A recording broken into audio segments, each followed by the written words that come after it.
Ini ada orang-orang yang mengambil kesempatan di dalam kesempitan. Dan ini 3 kota ini apa yang common denominator-nya adalah? 1, industri ada di sana. Yang kedua, ada pelabuhan. Jadi Bapak dan Ibu, kalau ini pelabuhannya keluar dari pelabuhan rakyat, 1 tongkang bisa 1.000 ton atau 1 juta liter, dikali 7.000, 8.000 rupiah, ini uangnya 8 sampai 9 miliar rupiah. Bapak pimpinan, Bapak dan Ibu yang saya hormati, Kementerian Perdagangan tidak bisa melawan penyimpangan tersebut. Pada kesempatan kali ini Pak, kami ingin menyampaikan beberapa evaluasi. Yang pertama Pak, kami melihat bahwa Kementerian Perdagangan ini masih seperti macan ompong Pak. Tidak ada harga dirinya, bukan hanya di mata rakyat, tapi juga di mata produsen minyak goreng begitu Pak. Kalau kita lihat sejak Januari sampai hari ini, kalau kita hitung sudah 6 permendak dikeluarkan, tapi tidak ada satupun yang berimplikasi positif terhadap kesejahteraan rakyat begitu. Soal ini adalah minyak goreng begitu Pak.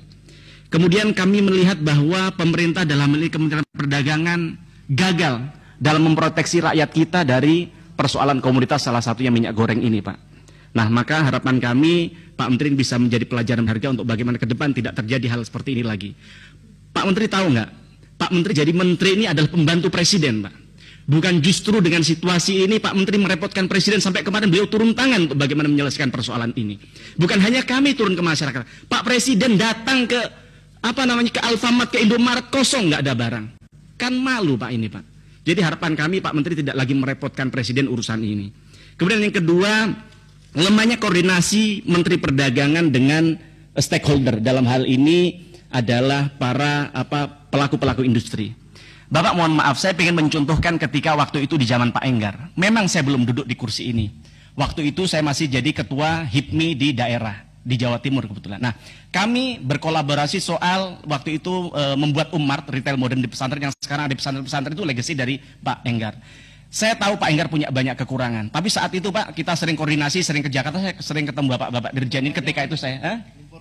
Nah, saya pengen cerita sedikit Pak Menteri soal kesuksesan dari Pak Enggar untuk bagaimana kita bisa belajar bersama. Saat itu Pak Menteri, di tengah situasi itu kami lihat dengan mata dan telinga kami sendiri Pak Enggar menyelesaikan persoalan komoditas minyak. Kemudian waktu itu gula, terus kemudian ada juga bawang putih begitu. Tapi kami lihat Pak Menteri itu mereka itu diayomi Pak. Setiap mau mengeluarkan keputusan, semua stakeholder, semua pelaku usaha diundang oleh mereka. Diajak diskusi, diajak makan, setelah diajak makan diinjak kakinya. Kemudian bikin komitmen pertama bersama, dan jam 3 pagi mereka konferensi pers, dihadapkan di media, diminta mereka untuk berkomitmen untuk menjual sesuai dengan harga yang ditetapkan pemerintah. Dan ini tidak terjadi di Kementerian Perdagangan. Bapak tahu, Bapak setiap mengeluarkan kebijakan, mereka teriak, rakyat teriak, akhirnya tidak ada solusi seperti sekarang ini. Maka harapan kami hal-hal yang positif tadi dilakukan. Yang kedua Pak, kami lihat ketika kami turun dengan waktu itu dengan Pak Enggar, mohon maaf ini bukan soal walaupun kami berbeda partai, kami harus mengakuin sukses story dari Pak Enggar.